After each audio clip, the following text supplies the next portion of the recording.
'cause I get to work in that back shit. You work that up and down. Rotate that thing. I wanna touch that thing. Go round and round. In my own lane, hope be cool when you address me. Undercover smoke, hoes don't really want the pressure. Side it was good, so you knew it was some pressure. Burning up the spot, popping up, just being extra. All in my comments on fake pages, being messy. But just to make sure he don't text me. On that demon town, boy, this orange is something cold. Put that Glock on him, got him curling up his toes. Henny in my system, I really put it on him. Energize the bunny with it. A little bit of this. Snatch. It's on. Drop it like it's hot. That back shit. You work that. Let me see you go up and down. Rotate that thing. I wanna touch that thing. Round and round. Step up in the club, I'm like, who you with? See you in the Hey y'all, come on in the room. We did it before and we're back to do it again. And hopefully it goes better this time, y'all. If you guys are new here, my name is Ashley. This is My Sweet Perspective, where I give my take on all things TV and movie related. And you know, we're here to put you on back to talk Insecure, a retrospective. And we are starting at season 2. If you missed when we covered season 1, go back. Those are a good time. But of course, I'm not here alone. The people are in the building, and let's go ahead and bring them to the stage. Tyra, over there at Reviewz TV, how are you? And are you ready to dive in it? I want to dive in it. Hell yeah, you need to give me that mix. I say, okay, Teddy P. The lights are already off. Of course I want to dive in it. There's a whole lot to talk about when it comes to Insecure and a whole lot to break down. Because sometimes what you thought you saw a couple years ago is not exactly what was going on. Baby, nothing of the sort. Those are old maiden shoes. I never saw those shoes, Tyra. I never put those shoes on. I don't remember these shoes, but we're going to get into it. And last but not least in the building, we got a man, and he was here for the original retrospective for season 1. Dom, come on in the room. How are you?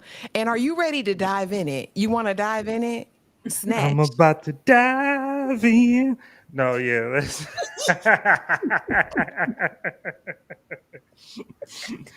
No, I'm ready to see more of Issa's foolishness. It's the Issa be wildin' show. It's a lot, y'all. And we are back. And of course, we're going to cover the first 2 episodes of season 2. And I've got it all laid out here. But let's just say hello to who's in the building, and something we want to kind of roll out today and let you guys know about, so you can prepare your hearts and minds and gird your loins for. We are going to drop the link at the end of each episode that we talk about. We are going to drop the link and give you the opportunity to come up on the panel and share your heart concerning the episode. If there's something we didn't cover, if there's something you want to address in the episode, we're going to give you that opportunity. At the end of each of these, I will open up the floor and I will drop the link.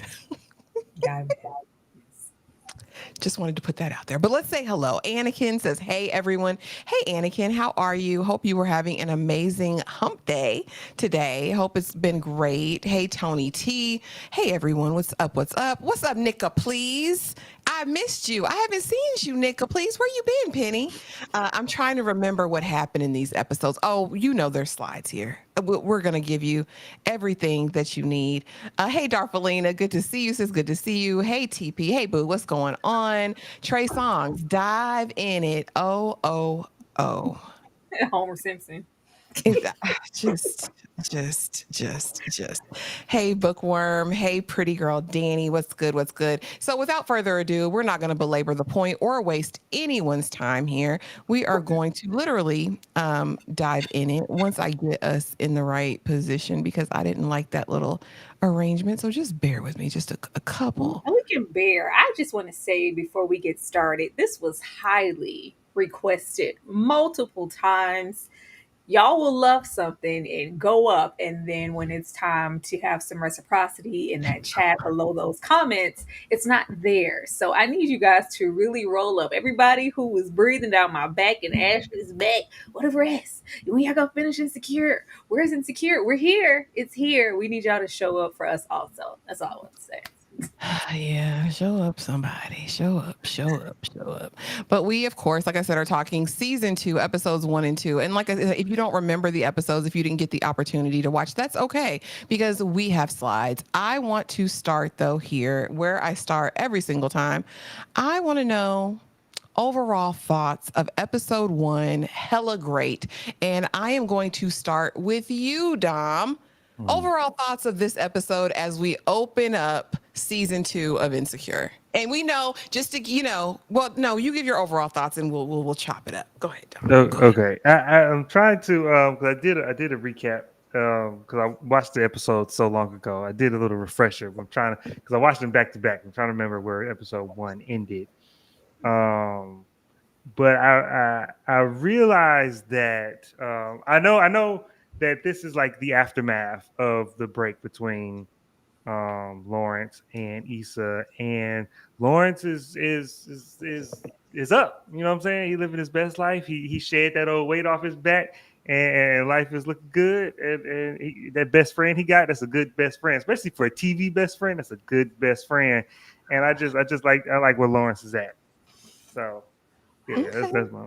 I'm liking Lawrence, and I like Oh, Molly. Molly, Molly's my favorite character in the show. So I'm all good with Molly. More Molly, less problems. Mo Molly, less problems. All right, Tyra, overall thoughts of episode 1, hella great. Hella great. Nobody's great. Everybody's hella down, hella effed up. Everybody's bad, down bad. Issa's down bad. Lawrence is down bad. In a way, Molly is as well.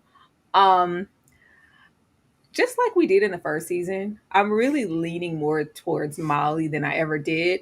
I don't know if I wasn't just paying as much attention to Molly because she wasn't like our core. But the main thing I keep taking away is how kind of self absorbed selfish Issa is. And then it's kind of the same way with Lawrence. I was like, oh, y'all deserve each other. Y'all low key like soulmates. It was always supposed to be that. But yeah, Issa isn't the greatest friend. It's like, Mm-mm. oh, what was I doing when the episode was playing originally? I was over there with Molly. I You was said, definitely over there with Molly. I don't know. I remember being so much more invested in the show back then. Again, like I said, it took me a couple watches to really be like, oh, okay.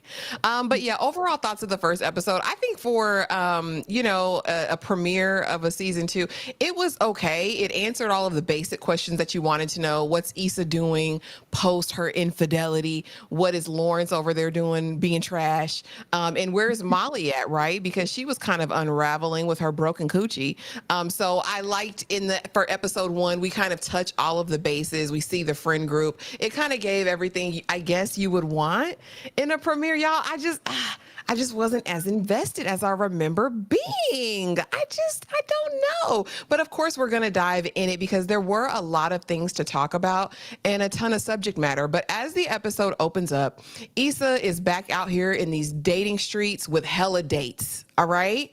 The over under of it all, right? Because they always say to get over a man, you got to get under a new one, right?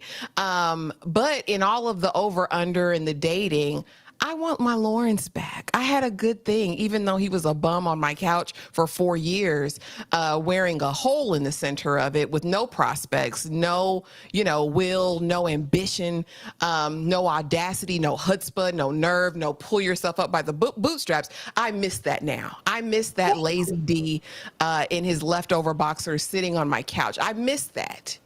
All right. I'm going to start with you, Tyra. Talk to me about the hella dates, the over under of it all. And I want my Lawrence back. This season always takes me back to kind of fatigue, kind of what we're going through with Raising Kanan, like the what ifs, like what if we left Unique where he was, where would the series have gone? Lawrence was never supposed to be a permanent, person of the show. First season was supposed to be that, and then Lawrence was supposed to be gone, and we was just supposed to get, Issa dating, existing out of Lawrence's orbit, and whatever man she has. Us, deciding to keep Lawrence on because I think there was so much fanfare for him. It's interesting because that's just it was never anything to go to. I don't care. I don't know if it'll change with the rest of the seasons, but I never wanted them together. I never initially like wanted them together.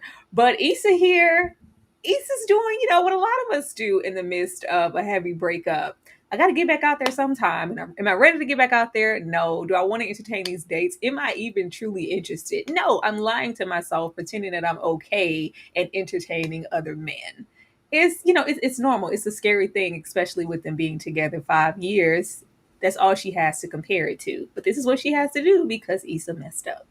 Yeah, and she got to pay, but suck it up like a big girl and ease on down the road because if he wasn't doing it before, and Dom, you answered this because maybe it is that idea of the grass was greener, right? If I would have watered said grass, maybe Lawrence would have got up and found a job and some pride sooner. But talk to me about the over under of it all, and I want Lawrence back. Dom, she wanted him back.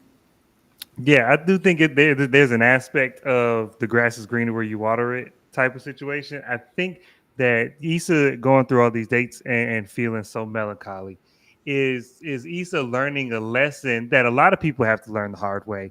And that's that if your relationship is quote unquote boring, that's probably a good sign in a lot of cases. In the sense of like, y'all don't have a whole bunch of drama. Y'all not going at each other's throats. Y'all really got a good rapport or a good relationship. Y'all got to learn to live in the boring as far as y'all relationship. And if you want to spice it up, get some excitement, y'all got to work that out between y'all. If Issa would have, because I don't remember Issa bringing her concerns to Lawrence outside of a passive aggressive way. If she sat down with him and explained it or tried to do some other stuff to try and get what she wanted out of him, then we might have been down a different path. But closed mouths don't get fed. Is that what it was? My thing is, so I'm just talking about what we see in the show. So because I don't know what happened before episode 1 of the show, but I'm just saying I never saw Issa have a conversation with Lawrence before she started being passive aggressive. So if you got a problem with something, you telling Molly, but you're not telling the person you got a problem with. And so now when we're talking about it, it's too late because you already at your tipping point. Don't talk to me when you're ready to erupt. You gotta talk to me about when it's bubbling. But that's not my concern because you're right about that. Issa was very much non-direct. However, if he didn't have that on his own, that initiative, that go-get-itness, was her being direct with him going to give it to him? Well, and I wonder, and it's been a minute since we watched the first season, so I'm not going to stand too hard on this. But some of that was perspective. You know what I'm saying? Because when we first, I remember episode 1. When episode 1 hits, it's like, boy, this man is a bum. Like, what is he doing? She should leave now. But then as we get into episodes, it's like, oh, yeah, this is not a bum. He might be not doing what he's supposed to be doing in some aspects. But he ain't a bum. He ain't a bum. And if you got a problem with because that's the other thing is we talked about this. I'm not doing nothing we didn't talk about. Like me waiting for the right job or me waiting for us to do this app is something that we have talked about and we decided to do. So if you got a problem with that or your mind changed on that and you didn't say nothing, that's on you. Like I'm doing what we talked about.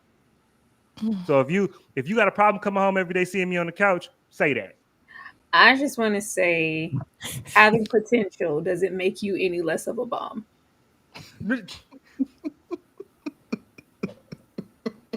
You can have all the potential and good intention in the world and still be a bum. But my thing, I thought he was actively. Yeah, that's why I said I'm not gonna stand too hard. I'm not gonna stand too because I thought he was like doing stuff for the app. He just wasn't getting a day job. That's what I thought he was doing. He was still doing stuff to work the app together. He just wasn't getting a day job because he didn't want to go work at Best Buy. That's all. But if I'm wrong, I'm wrong. I mean, I think initially, as a woman, especially with how long they were together, you're going to offer your support. But eventually, if that's not like two things can exist at once, there was no like break with Lawrence. It was either whoop whoops or bust.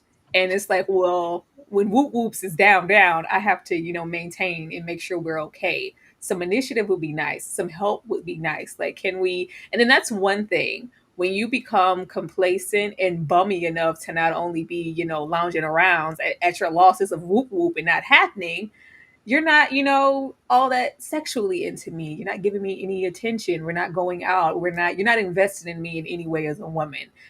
It would be nice if every person went, I'm not happy with this. I need to tell you, da da da da. Issa, in that moment, she just couldn't be honest, and she went looking for what she wasn't getting elsewhere. Yeah, no, and I just remembered. I'm not going. Don't. I'm not a big staunch Lawrence defender because I still think forgetting her birthday is unforgivable. So all of this stuff, I can defend all the bummy stuff if my memory is right. But to me, that's 3 strikes right there. You done forgot your lady birthday. That's a crazy thing that only happens in TV because y'all should break up off of that in my mind. But he's on down the road. We're going over here to Dom's fave, Molly, and hella therapy. But my question is, what's the point if we don't want to open up? Molly is such a by the book type of person, and we're going to get into more of that as we talk about episode 2. But this idea that, yeah, I've got this new therapist, things are just thinging right now. I'm not quite satisfied with where I'm at work-wise. I saw something I wasn't intended to see, and now I'm pissed. And she wants to kind of dig into me a little bit, and I'm just sitting here chilling. This is a very different Molly than we saw first season. So she's taken some advice and said, I want to go to therapy. But again, Dom, what's the point if I'm not going to open up? It's a process. Come on now.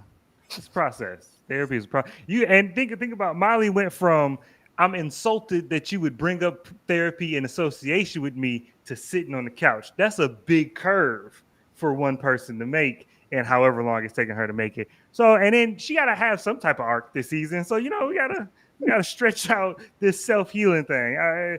She on the couch? We got to do baby steps. We got to do baby steps with Molly. Y'all not going to be hard on my Molly now. Oh, yeah. Everybody can get this work, Dom. Everybody can get it. I'm proud of her for going, but I feel like if you spend your money, you're this intelligent woman who's supposed to be becoming fully realized, right? Self-actualized, getting to the core of your issues. And when you get in front of this lady, you just shut down. Tyra, what did you think of hella therapy? And what's the point if we're not going to open up? I like it. I mean, I can remember a time, especially in TV, that we were like advocating, like, show Black people going to therapy. Y'all don't show, y'all show the trauma in the trauma, but we don't get to therapy. Now it's almost like a written clause in every single Black show. We're going to see a therapist. I think this is really organic and genuine, that it's not instant. Okay, these are my issues. It's just like, it just took me a lot to even get here. However, I get to opening up in my own time. Hell, it's my dime anyway, my expensive dime, just allow me that. But I would never think that Molly, of all people, she was insulted and pissed off at the mention of therapy. Like, who, right? Crazy, very internal, very, very old school Black.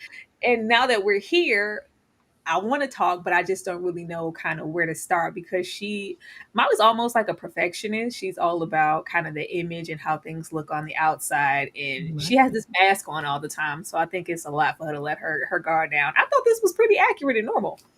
Oh, I did. Well, I mean, for Molly, it would be. My question is, are we really going to get down to the core of things if I'm going to have these walls up? Because Molly is very much a by the book person. If I do steps 1 and 2, 3 is inevitable, right? And I think, okay, go to therapy. Yes, I'll go. But am I going to get out of therapy what I need, or am I just checking this off of a list? But of course, we see that evolve as well. But still sticking with Molly, hella glass ceilings. I done got this white boy's paycheck by accident. And she said, is this bonus time? Did I miss the memo? Like that we got bonuses? And again, the struggles of a Black woman in corporate. If you have worked in corporate, then you may or may not have experienced this before. A lot of companies now have this whole thing about pay transparency, but they're not transparent about the next man's check, right? And so I think when you're doing work, when we know from season 1, Molly is very well versed in her work and her career. She throws herself into it. She wants to be the best. And to find out that this man who really gives Office Space, I don't know if y'all have seen Office Space, but basically the concept is do nothing and you'll get promoted. That's kind of what he's living off of. And she's working as hard as she can and like, oh, you're making X amount more money than me. So of course this plagues her throughout these first couple of episodes. Tyra, I'm going to start with you. Hella glass ceilings, the struggle of a Black woman in corporate. Have you experienced anything like this? And what do you think of Molly's approach? Oh no, baby. Teachers equally get nothing. Like they don't disparage anything. Everybody's broke. Everybody's getting nothing equally. Very equal space.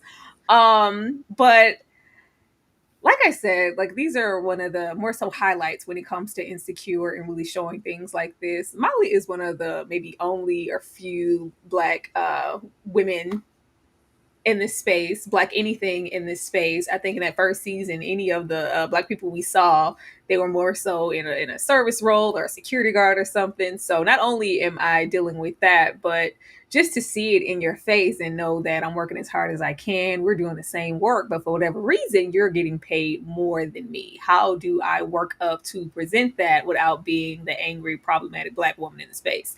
And even if I was that, that's not maybe gonna guarantee me anything. I could just stir up something and really not move up and get ahead. So exactly how do I tackle it? It's a lot of nuance to the situation, and it's easy to look at Molly and be like, "Well, I would," or like, "What exactly do you do in this?" Well, I would have brought it up because yeah, I got this check. My name's not on it, but I see this. Can you explain why he's making X, Y, and Z, and I'm not? But Molly, always it's just, well, it should, like the therapist said, I deserve, I should. I'm working as hard. Why wouldn't I be getting equally paid? But Molly's not front facing that girl. It don't always work out like that. Sometimes you get sidebar even when you're doing the best that you can. Mhm. And there's a delicate balance. Just because certain things are not supposed to be privy to anyone else, right? Like I said, they'll have paid transparency, but don't tell nobody how much you make. Like don't do that. Don't share that information. So then how do I approach it? And I thought it was interesting. Let me ingratiate myself to the partners. Let me put on a smile. Let me see if there's any extra work I can pick up. Let me see how the other women have been treated that are at the top of the firm. And I thought it was kind of interesting to watch. Dom, what about you? Hella glass ceilings, the struggle of a Black woman in corporate, but this can be a Black man in corporate as well. I was about to say, with my extensive experience being a Black woman, I was no. I think that one. I think that, like Tyra said, this is a great representation, because even when we do get characters that are in these type of spaces, we don't get to see them in these type of spaces, if that makes sense. Like when we got Claire Huxtable, she was a lawyer, but we never saw her being a lawyer. And then when we got to Joan and Girlfriends, we got to see her a little bit, but it's just over 40 years, we just get these incremental progressions of glimpses behind the curtain.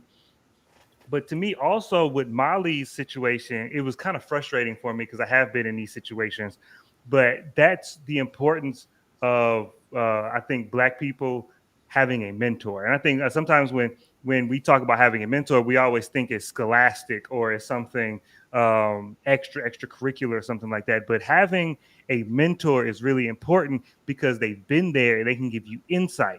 Because her looking at the check and seeing how much this man makes is something, you're not supposed to know. You shouldn't tell anybody that you know this, but you can use the information to your benefit, because Molly's problem is not that don't nobody like her. Molly's problem is she's trying to balance not being the angry Black woman. She has to balance not being a stereotype with still being in the corporate world. And in the corporate world, you got to ask for what you want.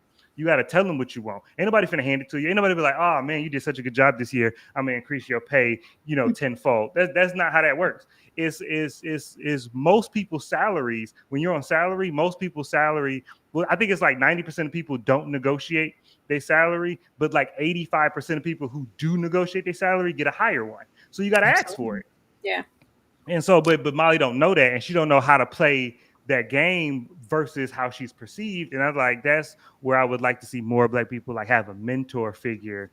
I thought that was going to be Whoopi Goldberg in Harlem, but Ugh, God, Oh Lord, why would you bring that up, dumb? I don't know. Not Harlem. Trauma. I don't know why he did that. But no, you're right. And I think I learned through trial and but I'm always going to negotiate. And I'm very much in my office space energy as for the past 4 or 5 years.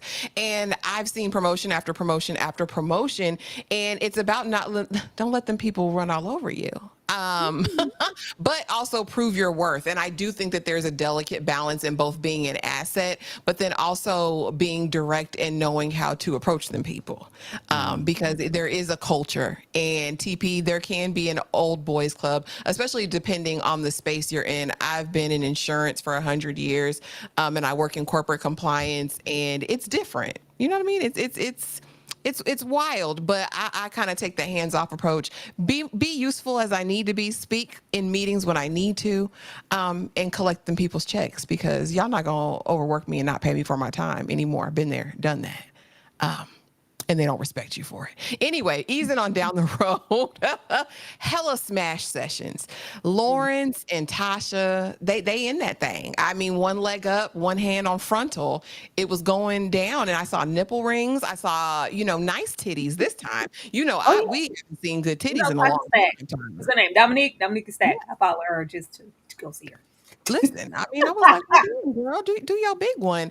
But smashing, but won't take you on a date. And we're gonna get into the nuance and kind of a think piece really about Tasha and who she represents in the diaspora, because there's a lot of Tashas out here. But Dom, I'm gonna start with you. Hella smash sessions, but I'm not taking you on a date. I'm not taking you in public. Talk to me about the anatomy of this situationship between Tasha and Lawrence. Talk to me about it. The anatomy is you ain't never in your life met an ugly Dominique, and I put that on to you. It ain't happened. But no, this like I'm a big advocate of just put it on the table. However you feel, whatever you want, just be upfront about it, and let folks decide if they want to rock with it or not. But also, closed mouths don't get fed. You want to go out? Say you want to go out. Because you know what we're doing. You know I show up on Friday. You know you got me for the weekend. And then what is that? Scissor that say it? Say, yeah, you got me on the weekend. This is our routine. This is our rotation.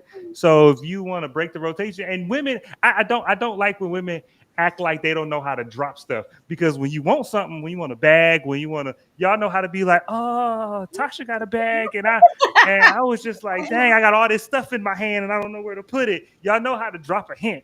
And so if you want to go out, I ain't saying she got to be direct, like take me on a date. I ain't saying she got to be Susie Carmichael from Rugrats. It's not what I'm saying. I'm just saying that if you put it down and he don't pick up, then you can have a conversation about where is this going. But it's like, what? Come on, don't sit there looking sad. Just you didn't drop these draws. Drop a little hint. Drop a little hint for a player. I mean, but Well, wait, no, go ahead, Ashley. I was going to just ask you a question as it relates to this, because when we hear about him not taking her on no dates, it actually comes from the homie.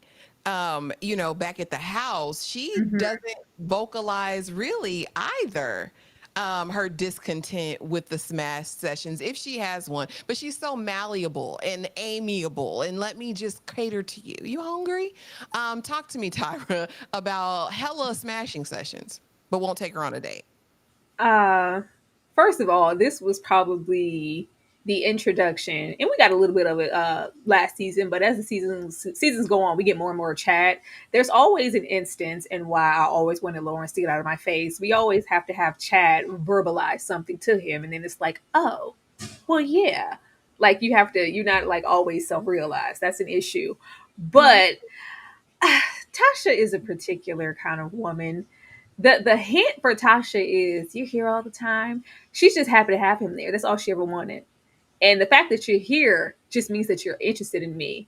The fact that you're here on the regular, even if we're just smashing and you throwing that ass up, you're interested in me. You really, really like me enough for you to So Tasha's escalation is, well, my family, and we're getting personal and we're spending time together. It doesn't take much. She doesn't require much. That's why she's not asking. She thinks she already has it. because you're here.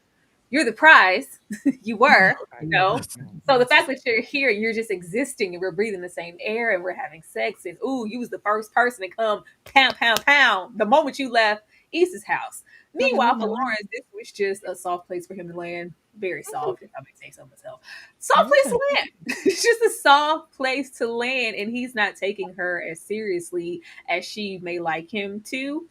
I don't know how I feel about Tasha's representation of she's that soft place to land, but it's also Tasha's kind of like it's like they're giving her a lack of dimension on purpose, and it's oh. So you would be the soft place. You're no Issa, you're no Molly, so you're a soft place. I don't know how to feel about that, and I could be reaching on that, but yeah, she doesn't require much. So what he's giving her is just enough. She thinks they're in a good place, whether he's taking her out of this apartment or not. Yeah. Lauren's issue is the Lawrence always thinks he's a good guy. Lawrence always thinks he's the nice guy. I'm a good guy. And it's like he's like, Shelly, you don't even take the B out. You don't take it nowhere. You go in, you smash, you hit up, then y'all, you got a cute little schedule. Oh, me? No. Me, stripper? I would never pay to get some from a girl. No, I'm going down here to Tasha because I'm not that kind of. I'm not like that. I'm not built like that. You are, and you're hurt. Even if you weren't built like that, you really built like that now because you're hurt. And Tasha represents what we see, and I think every single season, all of these people that have to be destroyed in the wake of the relationship between Issa and Lawrence. Yeah, collateral damage, and it goes on for 5 seasons. Darfalina, thank you so much for the $5 super chat. Tasha was letting Lawrence hit it from the back and from the side, but he was asking her to split the bill. He said, "You want to go in on these bites? What the heck are you going in?" That's where I got no. That's where I lost. That's where Lawrence lost me. I'm like, and my thing is like, if you going over there and smashing and getting up and leaving, then yeah, it is what it is. But if you staying over for the weekend, even if y'all not together, come on, my brother, come on, my brother. Dignity just non-existent. Non-existent, and it's like you said it where he was like he always think he the good guy. Lawrence be walking around because I don't hit you. That mean I'm a great guy. I ain't beating you. I ain't cussed you out, and I ain't cheating. So I'm 10 out of 10. +1, and it's I was like, all right, Lord, you got a little money in your account. You went to college. Like, you got something. You a good black man. If ain't nobody told you today, you a good black man. No, she got the speaking life part down. She could teach Issa. She could teach Issa some tricks on the speaking life. She just needs to stand on her business side a little bit more because she letting the bus rolling over her with no bumps. TP, please. Love my Tashas. I'm not doing this with you, TP, on today. Hella air mattresses. You gonna move back in with old girl? Cause Chad was like, the hour is getting late. You going to bed right now? Like, I'm trying to stay up and eat my snacks and watch my show. Like, what are we doing, Lawrence? It's time for you to hit the bricks. Tyra, is this the motivation that Lawrence needs? It had to come from Chad? It always comes from Chad. It always comes from Chad. And I know those later seasons, especially the most recent one, the last one that I can remember, I was like, why does it take? That was the thing. It was never on Lawrence's own accord. He had to be told something and then go, oh, well, yeah, now I need to take action or do something. If Chad hadn't said anything, baby, we was going to be blowing this air mattress up. Chad's like, no, baby, how much time do you need? Because you ain't going to be up in here interrupting my space while I'm trying to watch Due North. I understand, where Lawrence is. This is scary. I've been with the same person in the same place for years, and now I'm just out here on my own because I had to get the hell up out of there. Now I got to figure out what I'm going to do, but just doing it and getting an actual place is a terrifying thing because it's the next step in whatever this Issa thing is. It's like officially over, and he's kind of indecisive. But yeah, you don't need to go over nowhere with old girl. No. Please don't. Dom, talk to me about hella air mattresses. And was that Chad's cue? Like, all right, Lawrence, like you moving back in with old girl. Is that the cue that you need? Oh yeah, that's the when y'all at the house. Hey, what y'all finna get into? That's the it's time to go. It's time to go. But also a little bit. This is a TV show, so every character gets their revelation from another character. But the difference with Lawrence is there's no reciprocity. Like, he's not really telling Chad nothing about himself because, like, with Issa, her and Molly kind of check each other. in a sense. So they giving as good as they getting. But Lawrence just seemed like an ineffectual man child. And he got to be spoon fed every new revelation about him. And he not offering nothing to Chad. And so at that point, it just seems like he's the odd man out. But yeah, he needs to get up and get out and get over it. It's other Tashas out there. It's time to move. Lord, there's more to- It's always some more Tashas. So let's go see where they at. Where the Tasha's at? Where the Tasha's at? That's what they want to know. So now that we're over here, there's hella wind downs because Issa has it built up in her mind because he got a jury summons and she done told Lawrence, come and get your mail. He said, I can come after work tomorrow. She says, oh, I'm gonna have a party. I'm gonna have a party. It's gonna be a hella wind down plus one. I want to know from you, Dom, because this went off the rails very quickly. But I really want to know, was the fire a metaphor for something deeper that's going on in Issa's world? About the wind down and the fire of it all. The symbolism. this wind down and the like the motivation for it. This was something I wasn't sure, because sometimes I'd be a little hard on TV shows, and I'm like, this is some child stuff. Ain't nobody grown doing this, and so I don't know if that's me being too hard on the show or if this was some child mess. Ain't nobody doing this because you had a whole party hoping that this man would show up, and I'm just like, all right, Issa, come on. Now I need Issa to have some self-respect. Well, to me, Issa needs to go ahead and do some introspection. She needs to go ahead and look in the mirror that she raps in so often and just be like, look, what do you want? Who are you?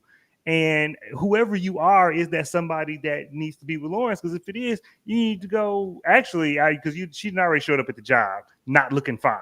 And so to me, that was the last fumble. When you show up at my job and you don't look like I need to take you in the back right then you didn't drop the ball. And so at this time, it's time for Issa to move on. Go call Darius or whoever the next man is on this show, and let's go ahead, get that plot moving, because you can let Lawrence go because you didn't drop that ball already.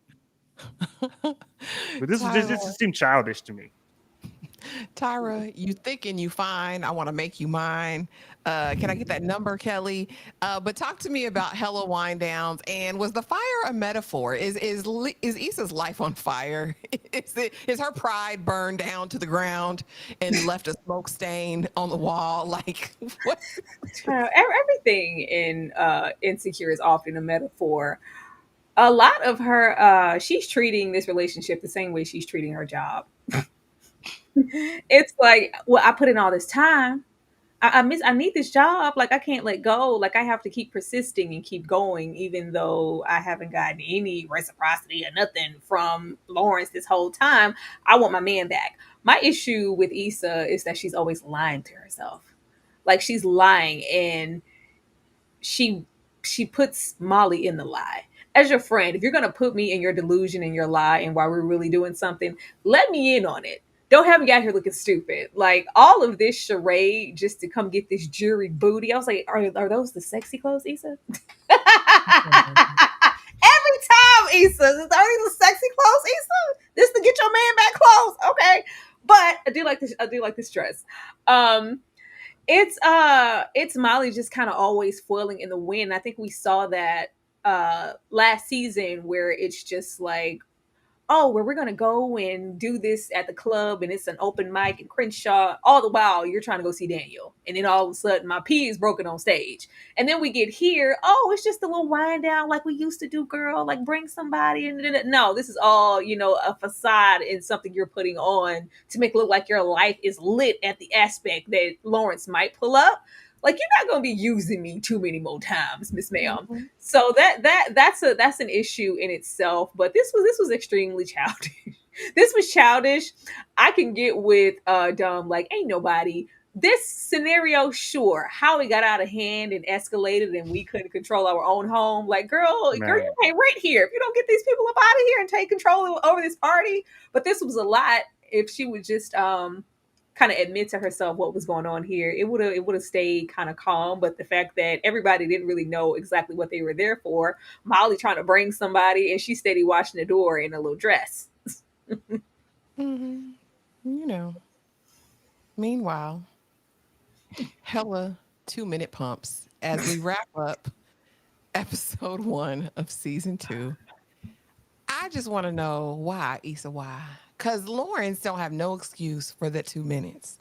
He don't have not near a single excuse for lasting 2 seconds like he did on that couch. He was worse than Uncle Charles over there on BMF. Y'all watch BMF, you know who I'm talking about, Two Pump Chump. But Issa, like, girl, like, is this what you think of yourself? Was this? I want to know from you guys, and I'm gonna start with you, Tyra. Did she think in her mind that this was reunited and it feels so good? Let me give him some of this good coochie on the couch for 2 minutes and he's going to love me again. And it's going to be all fine and dandy. My cooter is enough to bring him on back home. What was she thinking? Was it in the heat of the moment? What was this? Lawrence is always trying to put that long torso on somebody. Get off of me, Lawrence. Um, Lisa said any action is good action. Any engagement with me, this man ain't looked at me, ain't breathed on me, don't text me, don't talk to me unless it's something minor or about a bill or it's just out of some obligation. There's no interaction here. So the fact that I got these 2 pumps is just making my day. She said at least it's something. And Issa's mind, her simple mind, he wouldn't want to have sex with me if he wasn't still interested in me. Like any relationship, especially a long one, all feelings, even sexual ones, is not cut off just because I'm mad at you. This was also, I'm still kind of conflicted with the move out, with everything that happened. And I do still love you, even though I hate you right now. Let me go and stroke it up real fast. But this is also like a little get back at Issa. This is also like him playing with Issa. This is, to stroke, long stroke, torso stroke.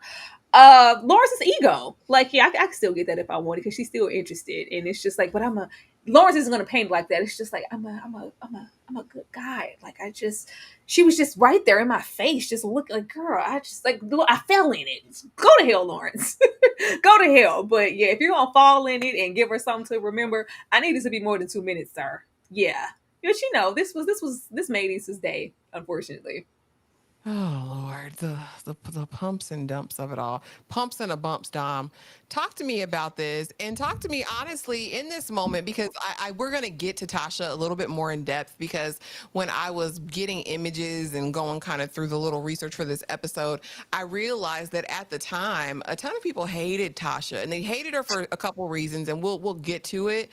But I want to know what you think about Issa in comparison to Tasha, because after this first episode, they kind of have more in common than they don't in terms of what they're willing to accept from basic ass Lawrence. So I like that question. That's a good question. I think it's nuanced, as little nuance as this show can give me. Because I do think that her and Tasha are right now in similar orbits and similar respects to Lawrence. But I think that Issa, and this is the only part I'm gonna say, Issa has more justification for being that because at least she has the history. And Lawrence ain't been gone that long. Like it ain't been you know what I'm saying? It ain't been 5 years. So he just left. Like the couch still smell like you. So it ain't been too long.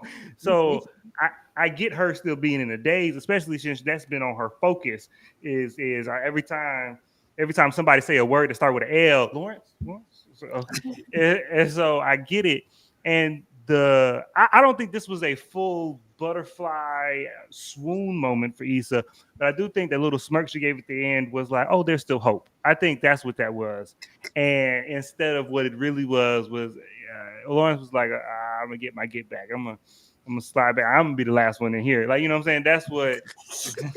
That's. I look. That's what it was. That's exactly what it was. And so but to me, I defend Lawrence in certain cases. I do. And when I do defend him, I defend him strong. But boy, it ain't nothing. Since Issa told you she cheated, it ain't nothing emotional or visual that she has presented you to allow you to be so swept up with arousal that you. It then 2 Lakers in 5, like 5 pumps. Like, come on, man. I just feel like this because it's a 30-minute show. It's a 30-minute show, so we ain't had time for no extended sex scene. That's the only explanation because there's no way you finished that fast. You could have been done. You'd be like, you know what, that's enough. I'm done with this, and then left. I could believe that. You'd be like, you know what, I'm good. This wasn't what I wanted. This wasn't like I thought. That old thing don't hit like it used to. I'm just gonna slide on out of here. If that was what he did, I would believe it. But you actually was like, oh nah, hell Yeah, he finished the task. Wait, it was what now? no. Oh, nah. She ain't that wasn't no toe curling box. It wasn't. It wasn't. Lord, not Issa with the dry ankles. Ain't got no good box. I don't know what Issa Box got. I said with the dry ankles don't got no good box. That's what Dom said. The lady next door, the neighbor, said she had dry ankles in the next episode. Tyra. I ain't make that. I'm saying she ain't got no good box. Darvelina, thank you for the $5 super chat. Lawrence giving her 20 good pumps on the couch was enough to make Issa think her nanny was his snack. You know what she's feeling about her nanny. Issa feel like she got the best nanny on the planet. But you guys, that's what I wanted to talk about in episode 1. So now it's time to drop the link. This is your opportunity. If you want to get up here and add to the conversation, I am going to drop the link. I put it here in the back chat, and they can drop it in their chats as well. It's over there. And you can come on up, and as long as you don't do nothing wild now, Jesus. You know I'm gun shy about the dropping the link, but we're gonna open up the floor to talk about anything that we may have not discussed or something you wanted to add to the conversation. But yeah, what Tyra, what you got to say? Nothing. I'm just saying this is a trial, no pressure. Like you don't have to show yourself on camera if you don't want to. We just ask that you be respectful and act like you got some sense if you do decide to get on. But if not, that's fine too. We just wanted to try something different, not just with this live, but in maybe future lives, starting more, dropping the links just to get you guys in on the conversation. Because sometimes y'all be having lit commentary in that chat and be having whole debates. So this is the time. If wanted to hop on that you could, especially you people in the chat who have whole channels. Let me see y'all in here, Shayna. But yeah, I just want the last of the last sex. If that was gonna be the last sex, you better write your name in it. Don't come in here giving me 2 pumps. I would have pushed Lawrence off of me. I would have been so disappointed. You didn't stole the sofa for this. I gotta clean that up. No, I don't think she did because Molly sat in it the next day. You know, Issa don't clean. She's not that cleanly anyway. So I just don't know. I just, poor Issa. She's aimless at this point. Well, we'll eat on down the road. And if y'all want to come on, and it'll be open at the end of the live as well. Once we get to the end of episode 2, we can revisit it and y'all can hop on. But let's get over here to episode 2, season 2, Hella Questions. Dom, since you were so animated and theatrical on that last one, I'm going to start with you. Overall thoughts on Hella Questions. This is the episode where Molly goes and does a dummy mission for Issa. Issa out here down bad. She finds out about Atasha. A lot happened in this second episode. What say you? What were your overall thoughts?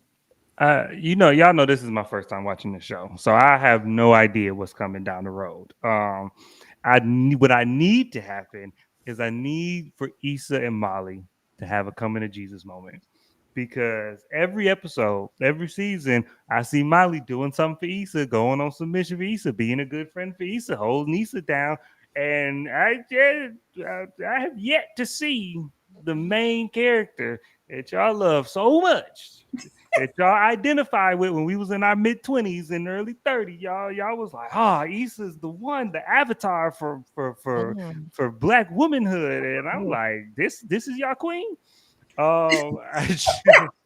I'm not seeing it. So this was just another notch on the, I know as friends we ain't supposed to keep score, but dang. Yeah, there's got to be reciprocity. There's got to be give and take. There's got to be push and pull.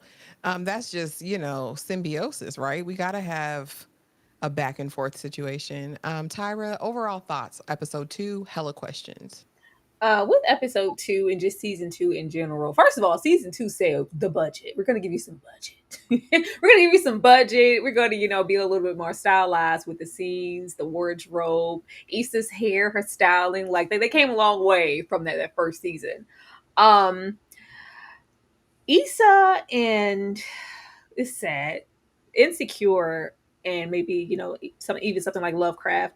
It just it makes me sad because it just lets me know how starved we were and still are to see ourselves as problematic. And nobody has to be, a likable character. I do like the fact that, like, well, damn, Issa, are you a good friend? Are you a good are you a good partner?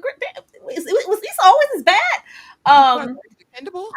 I do. I like that because we weren't really just worried about those things. We were so happy to see a black centered show on HBO, and she's quirky, she's goofy, she's awkward, she's weird, and we were just really content with that. I was like, Lord, we need water. We need water. So more so, some of the things with the show, like I didn't realize narratively like how goofy some of the kind of we got y'all moments are, and kind of off the cut, almost feel like Office Spaces and like caricature-ish when we get over there. And the we got y'all logo with the white hand holding up the black children. It's a lot of on the nose things, or just stuff that I thought was a little bit more maybe intelligent at the time than they maybe are to me now. And it was just like, damn, we so thirsty. and it's just we're so starved, to see ourselves that we do, put our certain shows and it's like, ooh, this is so cool and so different, and we put it up on the mountaintop, and then you go back a few years later and it's just like, whoa, man. Okay, well, even if it wasn't all that, and not to say that Insecure isn't a great show, but I just think we need some more stuff, seriously. Absolutely. And I'm here for representation and different types of stories and different types of characters. And it was fine, but baby, today it did not have the Oh, same you appeal. know what I was gonna say? I do. It made me think of when we had Dom saying how good of a friend Chad is. But I did want to mention that I do like what they're doing with Lawrence and why they decided to keep him, because he is just like Issa. We're getting to see a different type of black man on TV. I like the moments where he does think he's a nice guy, and you'll have Chad. You ain't built like that. You're a soft nigga, like you ain't, down for that. You go hard. You go hard on these hoes out here. What are you doing? It's just like there isn't a lot of space in their friendship. Like you're saying, like he's not telling him anything, but Chad doesn't allow a lot of vulnerability in the space because we men. We don't do that. You crying? Boy, you crying? Like get up. The damn mattress. Move on with your life. Like it's very that. So I do like that the writing of these characters, we're allowed to get into their insecurities in the softer sides of something, like manhood or relationships. Because he's just as plex as Issa is, where we want the depiction of every man, move on, get some new ass, and it don't even matter. I don't really care like that. No, he's hurt. So I do like that about Lawrence. Yeah. As we get into the episode, we got hella events, right? Because the one thing the ladies are going to do every season at some point or another is have an event where they go out and they support. And we got into the conversation of what kind of F was it? And he got a new girl, right? Like, and we go on a whole 007 mission where we done found Tasha's Instagram, and now it's time to stalk her. Tyra, I'm gonna start with you over here. Hella events. What kind of F was it? And he got a new girl. I was like, really? We finna lie, Issa? Like, you not finna tell the truth, shame the devil, that it was nothing?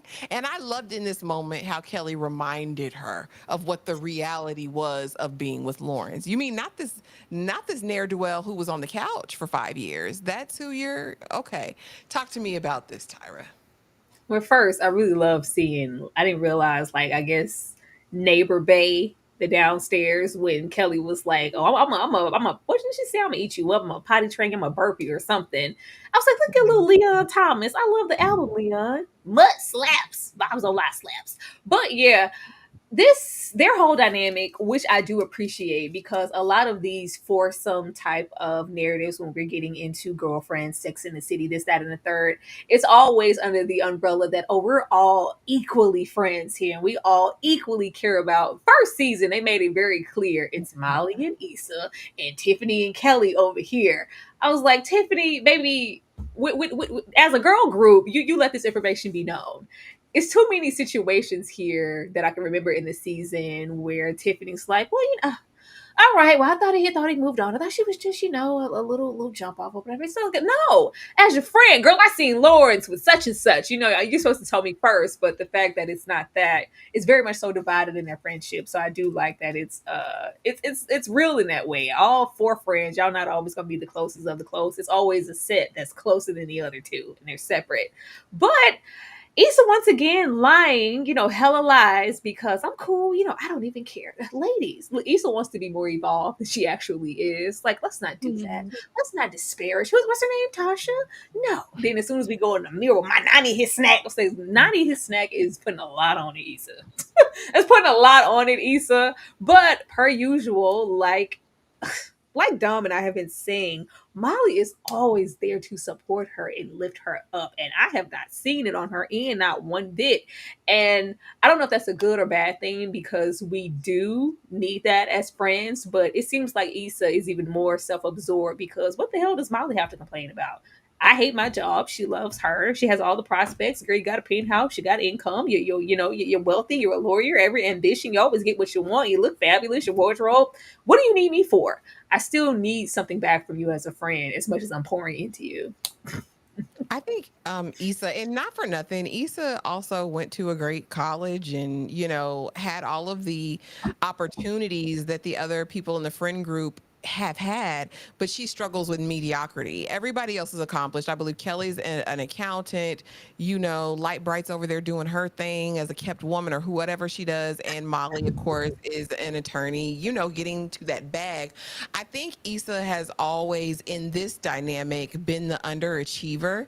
And I think she's just sat in that and got complacent with it. And I don't think the friend group calls her up to anymore until, of course, we get to the later seasons and we'll have a Molly come in and be like, Issa, you're not a good friend. Like you've never been a good friend. You've always been kind of riding on our coattails, like even our clothes, and it'll get even worse, y'all. Like if you've never watched the series before, it'll get worse. Girl, I gotta pay for you to come to the spa. I gotta pay to take you out. I gotta pay. Girl, go to hell, Issa. But I think they have let her get away with it, and I think what's been so interesting in watching it back as a retrospective is that you find out how many of the people in this group are poor communicators, whether it be because I don't want to hurt your feelings or I'm just not comfortable that if I tell you this truth, you'll still love me afterwards or whatever that looks like, because there's no reason that Issa shouldn't have been called on the carpet in season 1 with her behavior and how she moves and how she navigates. And whenever we will see the direct confrontations, it'll be when I've had enough. Like Molly will be spazzing, going off. Same with Issa, it'll erupt in emotion. And so I do think that that's interesting, and I like that we are getting to tackle that. Dom, did you respond to this slide yet? Did I come to you on this one? Not yet. Oh, yeah. Well, what kind of F was it? And he got a new girl, Issa. You know that, right? Yeah. Issa is I mean, we belabored the point about Issa's being a bad friend, but Issa is a bad poor friend. She's a bad broke friend because it's not bad to have a broke friend in the friend group because everybody ain't gonna be the same. But if you the broke friend, you got to be the good broke friend. Because I got a broke friend in my friend group, and so yeah, if we all want to go, I already know. Look, man, we ain't got to talk about it, huh? On the side, I'm be like, hey, man, look, I got you. You know what I'm saying? But when I need to move, he the first one picking up a chair. When you know what I'm saying? When it's time to help, he pay with his time. And so I got no problem with that because I know you've been working at McDonald's since we was in high school. I know you ain't got it. So it's cool, but you're not a leech. You don't ask for nothing when you just out the blue. But it's like, look, I'm not gonna let that stop us from having a good time. So you just got to be a good broke friend. Issa ain't a good broke friend. She ain't helping at all. And I think out of her friend group, I think she's the dreamer, or she was, because everybody else went into very practical careers and very easily. You can see where the monetary value is in those careers. Issa's working with kids. She's working for a nonprofit. She chose to go down a path that I think was like she had a dream, she had a vision, she wanted to do something impactful, which is the road less paid. And so I understand, but dreams got to go somewhere. You know what I'm saying? we can't just sit in a dream. We gotta wake up at some point and make the dream a reality. And I feel like she just not.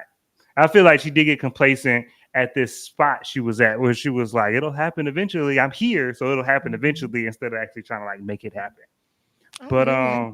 But why is your friend but you, still at McDonald's after high school, Dom? That's a he not greater really. question. He not really Oh, okay. still working at Okay. McDonald's. But He's he, not but manager he, yet? but he is working a bunch of part time like jobs we worked in college. He's still doing, like, he's still working at the mall or some stuff like that.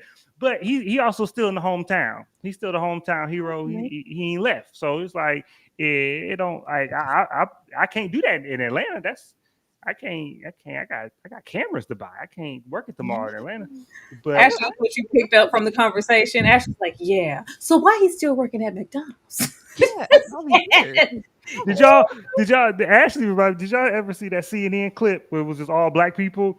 And the one black person was given an example of like, oh, a man should be able to walk into Macaroni Grill or a Cheesecake Factory and not get talked about because of what he believes. And Mark Lamont Hill was like, I'm just worried my brother was at the Cheesecake Factory. What was he doing? And they just felt like, we can't be serious That's for the only nothing. important thing, you know? Yeah, like, what is he doing? But yeah, no, Issa's a bad broke friend, and she's a dreamer with no ambition. So she's just all bad. A dreamer with no No. ambition. You know, Lawrence. Two peas in a pie, two And potatoes on the couch. Yeah, I think that was the other like deep rooted resentment for Lawrence, because it's one thing to be carrying, I guess, the weight, but I'm carrying the weight for a job with a job that I don't even like. Mhm. Yeah, and you're mirroring how I feel on the inside, probably. Like I want to be here on that couch. They just should have talked, but you know, we can't go back. She gave it up to Daniel. Yeah, they did. Dane C, thank you so much for the $2 super chat. Y'all couldn't have waited for me, Dane. It's 7:15, baby. It's 7:15. 6:15 on Tuesdays, but that is the time, honey. Every day of the week. You know, baby, you know what time we here. You know. TP says hard times, Ashley. Get out of jail and have to work at Popeyes. Listen, my No. question is not that he still worked there, but why is he not manager, director, general manager, district manager? If And you not high and not school, TP. He ain't a stereotype. He just ain't got no. It was just he just ain't want nothing else. Like he ain't got no record. He got 3 associate's degrees. He just like, look, some people just he at the hometown. Look, he ain't homeless. So that's all I can ask about my brother. He ain't homeless. Now we're over here, Dom. Hella situationships. I don't know, but I slept with my ex. But well, we never said that we were exclusive. I need you to go now, Lawrence. I need you to leave, Dom. I need you to go on. It is. I tell my daughter and I tell people that you don't get a cookie for doing what you're supposed to do. But I do think it's worth noting that he didn't have to say nothing, and that the fact that he felt that the situation, they felt that he did say something. I think speaks to the type of Uh-huh. person he is. Dom. He didn't have to say nothing. He didn't have to. No. He did have to say something. He's been raw dogging this lady. Ashley, we don't know that. Yeah, we do. Yeah, no. He been in there. He been dropping deposits. Did you see? Y'all really think that? We don't know that. We didn't get one of these things. We didn't get a. Yeah. We didn't get one of them. No, Dom, because you're a new viewer. The show did get a lot of criticism because there was so much sexual activity. And they were Exactly, like, without we rebels. get, people in there. She was like, well, I just thought, it was insinuated enough. Like, that. She was like, no, we don't know if you don't see it. Eventually in the seasons, they, were sure to have a whole condom moment there. Like, we are using protection, but we don't know that for sure. Let's not put that on Tasha back. He put that on Tasha back. Tasha receiving all the seed. I know she was. She was like, whatever you want, Daddy. She ate it up. She worked at the bank. She built to take deposits. outside of that, she's a teller at the bank. I mean, Dom, you're not wrong, bro. You're That not wrong. is so wrong. Just because it's Tasha. Now we know Issa over there taking that seed. Well, How he that's just what I dropped was it. gonna Like finish saying that there was no time for him to put a rubber on with Issa. It was 2 exactly. seconds. So we know that that's that. We don't know that about Tasha. We It says do. more. We It do. does. No, we do not. It Lawrence says don't something wrap it about up. her character that there is already a lowered expectation for what she thinks she wants from Lawrence, and him just being here is enough. We ain't gonna put that on her docket that she over there just free ball and free Put it everything on and just. Lawrence. This isn't on her. This is on But Lawrence. no, No, it's on her too. It's it on is her because too. if you would allow Lawrence to enter you just raw, like you think so? And we at your house. We at your house, Tasha. Why you ain't? All weekend, Yeah, and the we man got even bought you a cheeseburger and made you go half on some chicken nuggets. He is spermiciding all in there, Tyra. You're not going to make me think any different. I don't trust him. I don't trust him. I don't trust him. And if they didn't show it to me, how do we know it didn't happen? I don't know. They didn't show it for nobody. You know what scene we did when it's like, condom galore because Issa was like, oh, y'all complaining. Here's the condom scene y'all been asking for. But we don't know that. Yeah, I if know you it. know how in TV, if you don't see a body, they ain't dead. If I don't see a condom, it ain't wrapped. That's all.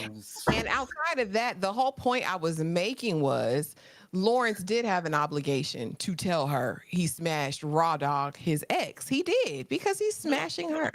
He had a moral and ethical obligation. Yes, I'm saying that literally he did not. He could have not. You know what I'm saying? He could have been a dog and not told her. And the fact that he was like, "Look, I know this is gonna make you upset. I know this probably gonna end what we got, but I gotta tell you that." And so I was like, yeah. And I'm not trying to give him a whole bunch of flowers. I'm just saying I think it's worth noting. And But other than that, this was gonna come. This was an inevitability. It sucked that it had to happen this way, but this was, like you say, this was a situationship with I don't even want to say loosely defined parameters, with no defined parameters. And so if you don't define the relationship gonna define itself, and you ain't gonna like it. So it's so this was gonna happen regardless. I'm just saying it had to happen to Tasha like that.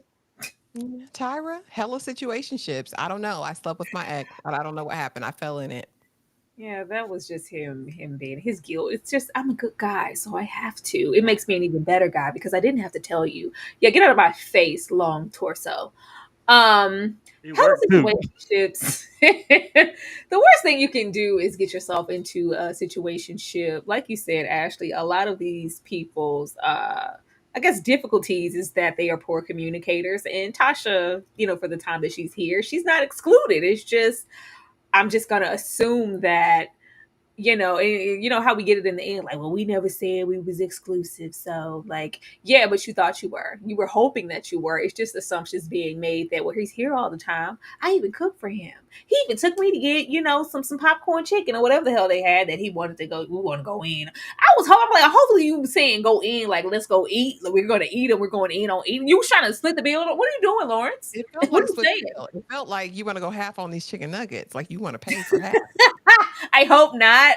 But I will say that, this is why you have to verbally state, like, I'm a firm believer in a relationship, whatever the beginning stages, whatever, I'm going to verbalize what I want and what I'm expecting. Because if you don't say nothing, you're not going to get nothing. And that's exactly what Tasha got, nothing. And she was hurt because she was hoping they were more than that, because I think you need to leave. Like, really, Lawrence? Girl, Tasha, please.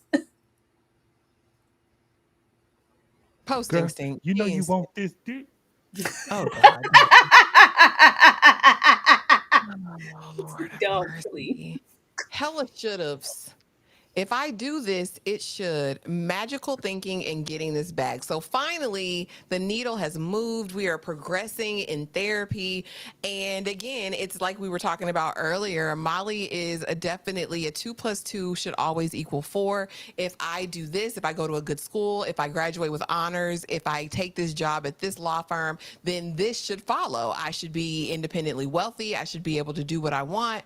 And it should make sense. If I position myself, as far as dating, I should be able to date, find the love of my life, get married, have a family.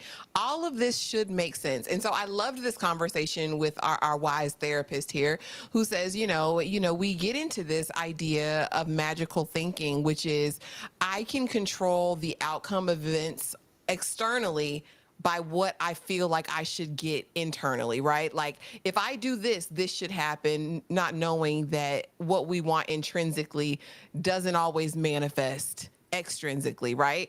And so I thought this was a great conversation because I think a lot of people, I won't even just put it on women, I think a lot of people have this mindset that if I just believe it and take these steps, then this automatically is going to happen. And I like the conversation of what if it doesn't happen? What if you take all the steps and it doesn't turn out exactly the way you want it to? Can you live with that? Can you be okay with that? Dom, talk to me about hella should'ves. Sometimes on TV shows that show therapy, a lot of times you can tell that they didn't actually have a therapist on set because it's just like, oh, this is the screenwriter just trying to write some plot development. It's like this isn't a therapy session. This is somebody went to therapy on this show because I didn't had this conversation because that's how I think. I think in should-haves. I think in either it is or it isn't. This is how things are supposed to happen. And if you do what you're supposed to do, then 2 + 2 = 4, like you said. And but that one question of like, well, what happens if it doesn't? Then that spirals into such a deep. It almost immediately makes you reconsider things and reconsider yourself. Because the answer is hard to face because the answer is, well, I can't take it. You know what I'm saying? Or it's just like the answer is like, I did something wrong. It's like if I followed all the steps and it didn't happen, then that means I didn't follow all the steps. So I messed up. And then that just kind of re-spirals you down into like this really dark hole if you don't keep it in check. And so I thought that this was a really good like avenue for Molly. I thought that this was interesting. I thought it was well written. And I just, I don't want the whole season to go by before she actually learned the lesson. I don't want to see her fail for 6 more episodes, but try a couple more seasons, Dom. Try a couple more seasons. And that's what's so. I mean, that's one of the good things about the show because I think that's reality. I think we can have an epiphany and we can get revelation in a moment, and we can put it in our pocket and go on and continue making dumb mistakes. And then maybe we call on that years down the road and say, oh, I remember that. And now it's taken root and now, it's grown into truth for me, right? Tyra, talk to me about hella should'ves. And if I do this, it should. Magical thinking and get into this bag. I think everybody at one point in their life, they have magical thinking. But I should have that because I did what I was supposed to do. So I should have this man. Because we also have that in the episode where she's not only feeling kind of centered out because of this, kind of male-centered space. And then, I'm the only Black person in the space and I'm not getting paid properly. But then she has the friend or coworker across from her. She's talking about her man, Jamal. It's just like, how does everybody else kind of have what I feel like I should have? And I deserve it because I worked for it. I checked all the boxes. And Molly is having a really hard time swallowing that things don't always work accordingly to plan. I do love the therapy on this show because so often in TV shows, you get that singular therapy episode. You're going to get them going and we're going to work it all out there and you're never going to see this therapist again. I can't remember, but I do remember actively seeing the therapist enough to where it wasn't an overnight thing and she continued to go for quite some time. And we got, the feedback and the progress of how she was doing and what she was willing to share and what she wasn't, because I do love that. I'm looking forward to that because people just assume you're just getting here and because you're paying, you're going to unleash and unload everything and be your most genuine self because I'm in therapy. No, you still have trust issues. You still are internally going, do I really want to say, I don't need this therapist thinking I'm crazy. Like, I don't want this therapist judgment. Like, am I really going to say everything I've been doing and going through? She might, write a prescription for all I know. She might have me committed. I don't know. I just really really appreciate that. But yeah, everybody has some shoulda couldas, and it just don't go like that. And last season, of course, it was a man, and right now it's in the workspace. Yeah, because she says, "I'm just here about the money. Like I'm not here for all of this." But it makes sense, and I think, and I agree. We've definitely all been there. I know I've been there, honey. But the difference with me, when I go to my therapist, I'm telling it all because I ain't got time to wait. We're not gonna waste no time over here. Ain't no pulling punches. I'm gonna lay it all out on the table, because I'm trying to expedite this process. But hella pop-ups. Issa, why you go to that man house? So now Issa popping up because now she desperate because he didn't hit that thing, and she trying to see where Lawrence is at. Chad opens the door. Hey, what's up? What you using in your hair? That's mane and tail. I see your edges growing back, sis. Like you look. I love Chad. Did she always look like that? That's what he said to Lawrence Yeah, I later. guess she's a little bit more together. Did she always look like that when you was with her? She look smooth. Talk to me about hella pop-ups. Why Issa go to that man house? Why? Why did you go over there? And Go what did over there. It's Dad ain't even crazy. let her in the door. Like, you can't come in. No, what Yeah, you want me to yeah. let You bring this drama to my house, you mess up my furniture. I don't know what y'all finna get into. Mm-mm. Tara? I thought you meant the down. My bad.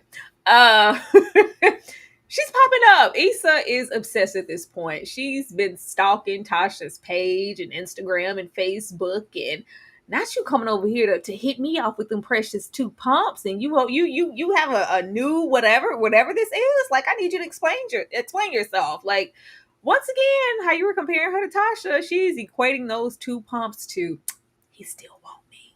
There's hope here. He really not over me because if it was all that, he wouldn't be over here and I wouldn't be his snack. It's really just not that deep. What we're not going to do is, don't phones work? They That's work what both she ways, right? Don't, like, this isn't even his house for you to be popping up at. Like, she's popping up, and Chad told her, where to go. Well, if you want to, I can leave him a little, let him know you came. But oh no, I'll just hit him up myself. You could have did that without even bringing your ass over here.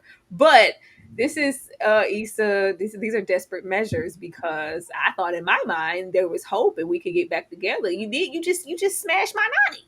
Now you over here with Tasha, the bank teller. What's going on? And what does she have that I don't? That you're entertaining her, and you see her slowly this episode putting two and two together, like, oh, the best. Oh, you've been talking to this heifer. Like, she should paint teller. And I like the reality of it because I mean everyone can go there, right? And you can go into this place of comparison. Oh, so you liked her because she looked like this, because she did this. Oh, look at her. She looks so demure and so sexy and all of her poses. Maybe I could, you know what I mean? I've And of course, legitimately never done that. Never done that in my life.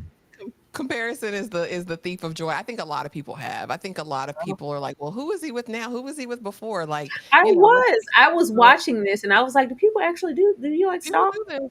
People do this pretty regularly. They're gonna go back and go down the rabbit I hole. never Like, cared enough. That's interesting. Hmm. mhm, yeah. Dom, do people do this? And hella Uh, pop-ups. And why she go to Chad's house looking for that man? I know people do this because I've had friends, and I'm like, come on, stop it, stop it. It's cool. Do It's it cool. regularly. Yeah, and I did it. I remember I've done it once. I was in college, and I was in college. That's how I did it. I was like, man, let me see. But and I was like, that's all you could get. All right, cool. Uh, Dumb. It's the best you could do. You could never. well, what was never going to be in doubt is my superiority complex. That's why I'm in therapy. But it's going, but And I, curiosity can be a thing too with curious, yeah, that. that's what it is for most people. It's curiosity, and it's just like let me see, and because a lot of times it's not that deep. A lot of times it's not like, oh, I'm opining for this person or did they do better than me. A lot of times it's not that deep. That's mostly TV. It's usually like I'm just curious, or I'm curious if I can still get in there. A lot of times it's that.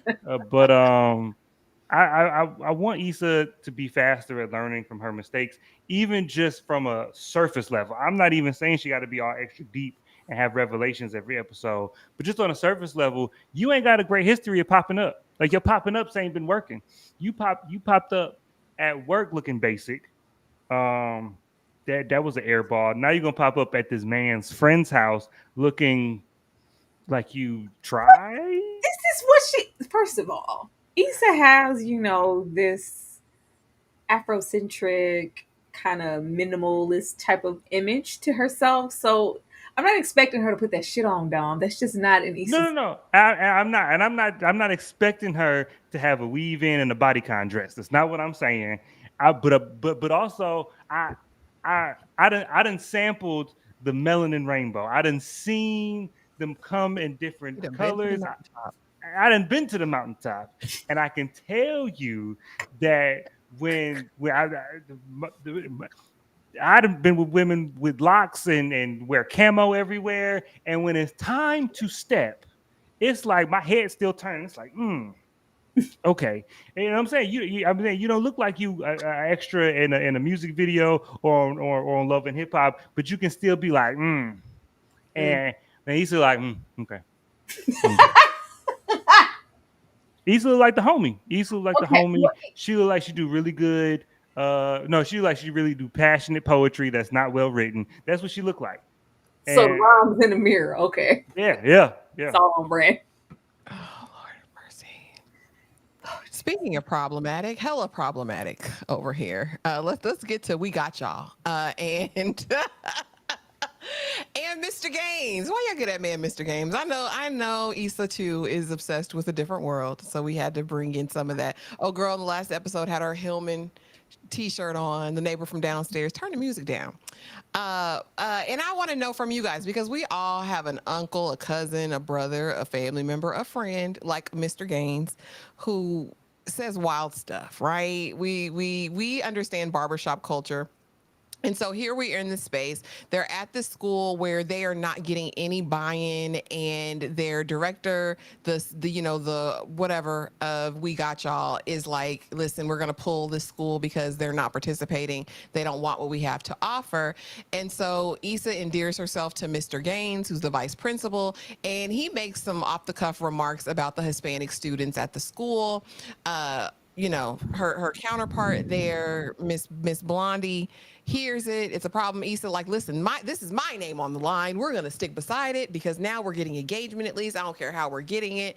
And towards the end of the episode, he says something else, and Issa's like looking.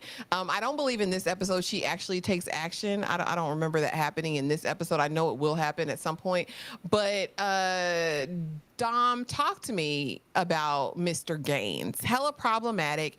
And does Mr. Gaines need to be addressed about this? Yeah, he definitely needs to be addressed. The method in which he needs to be addressed, I think, is the question. And when you dealing with a lot of variables, how to do that is honestly tricky. And it depends on how much faith you got in the system, do checks and balances and all that. Because I'm a big proponent of direct challenge unless it affect my money.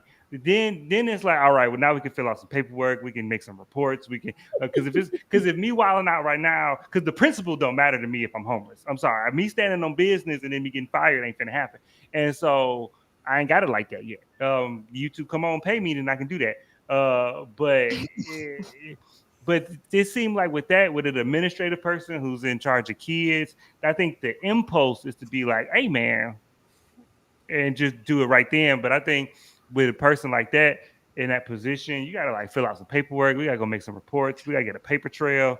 I need more than one instance. You know what I'm saying? Now I'm listening to every word you say because now I'm writing everything down. I'm like, all right, he said this on the 14th. He said this on the 15th. You gotta come with with some product. That's what I think. But yeah, he definitely need to be addressed.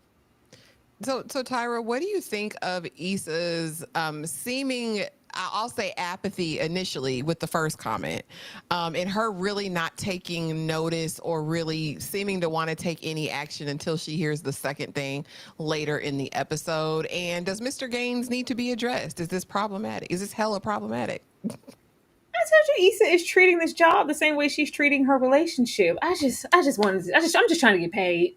I just want Lawrence to come back here. We've been putting all this time. Can we just please? Like, I still love you. I need this job. I need this money. Why do we have to? And it's still, and let's not act like Mr. Gaines isn't somebody's intrusive thoughts. What we're not going to do is that. There's a lot of Mr. Gaines out here. And it's just like, there's kind of that that one-sided situation to where, well, it's working after everything that we've done, and we've made promises here to, the head of the company that we're going to try to make this work. We tried the snacks, we tried this and the third, and to like reach them on a deeper level, and it just hasn't worked. Now we have, actual action. The purpose of us being here is actually being fully realized. Now we want to kick up dust because of some comments.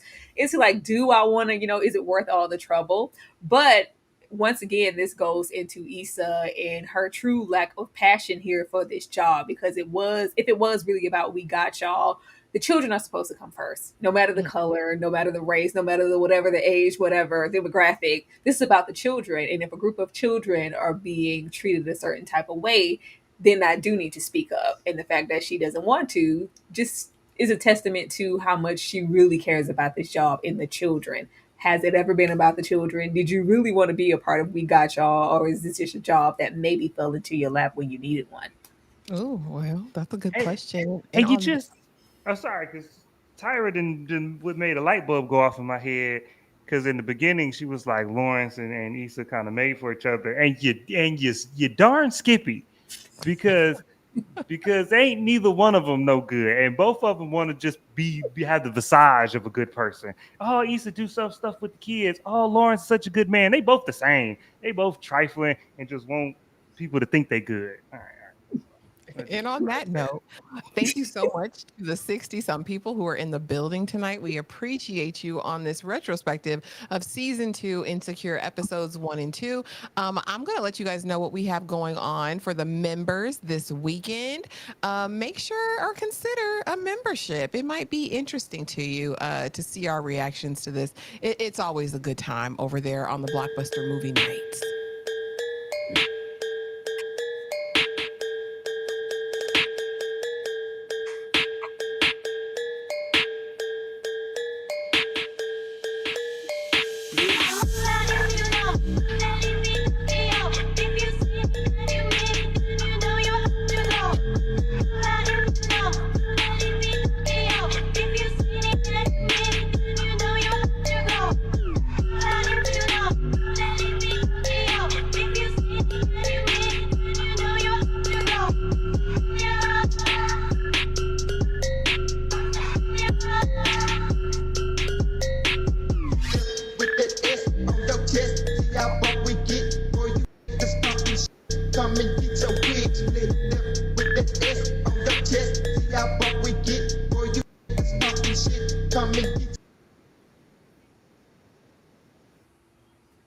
Join us, y'all. It's going to be a great, great time. And if you don't know about Blockbuster Movie Night, we watch movies together every Saturday night. If you are a member of Struggle Reviewz TV or MySweetPerspective, we watch them together. We react together. It's a really, really fun time. And we'll have a visitor this time, a guest this week. So make sure you're there. It's going to be hella fun, right? It's going to be hella fun.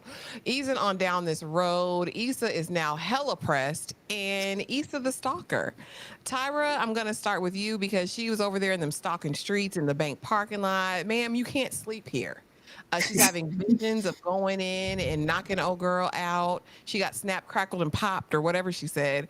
What's Issa going through right now? What stage of denial is she in currently? Like, Issa, you can't fight. What are we doing here? Girl, get out that parking lot and get out of that lady's personal. Like, this is I don't know. This is hopefully this is just for TV. Like, please don't go to anybody's place of business trying to get me fired or kick up dust just because of Lawrence. Like, all of your issues, they need to be addressed with Lawrence. Like, she's just so invested in wanting to know why Tasha, why.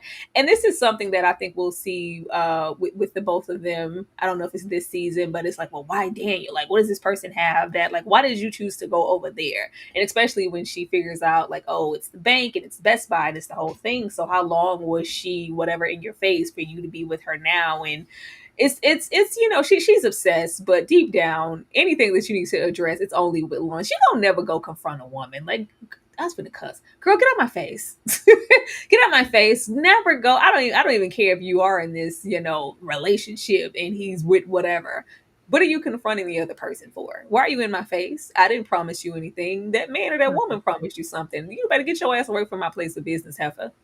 Yeah, get from around here. Get away from me. Dom, were you surprised by Issa the stalker? Were you surprised she went over there as close as the bank parking lot? Like she was gonna go do something. What would she have done?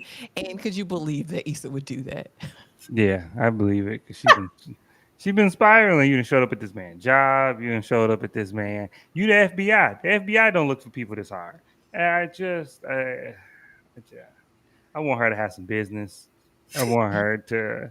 I just want her to be going somewhere in some relation because her job ain't going nowhere. Her life ain't going nowhere. I want something. Does she got parents? Does she got siblings? Does she got somebody that she can? Does Well, she We got you we met saw somebody? the Amal. sibling. You We met met the brother. The first episode that he was at the function. Oh, okay. Amal. Amal, Mm-hmm. who told Kelly like, "Look at you with your jacket on." Look at him. Look at Oh, him. okay.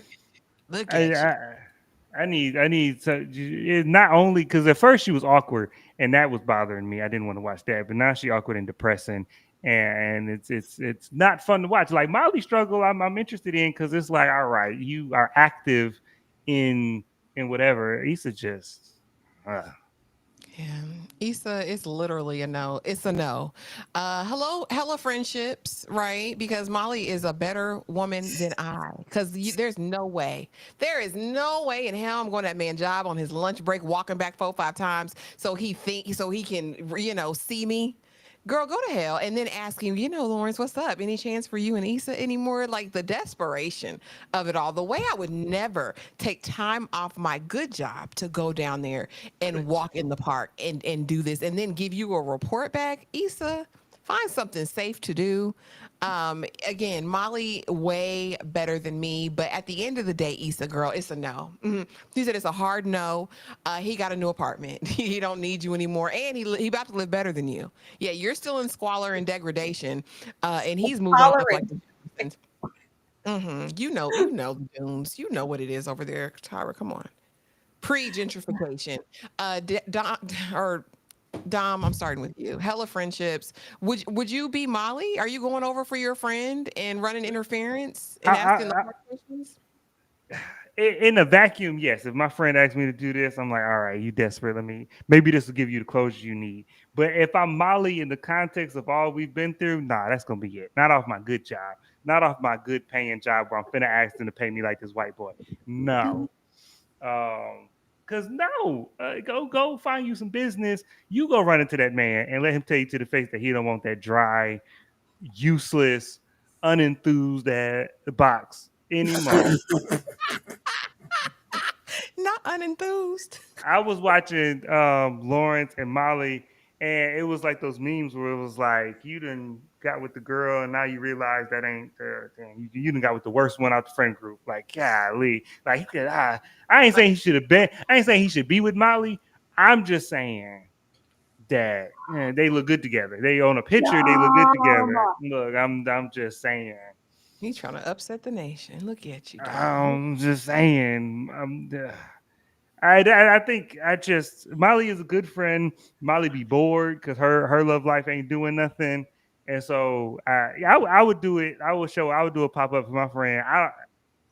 I'll probably lie though. I would be like I wouldn't ask them no questions. I'd be like they look like they doing good, and they say they don't mess with you no more. You know what I'm saying? I just Lying. yeah, they don't mess with you no more.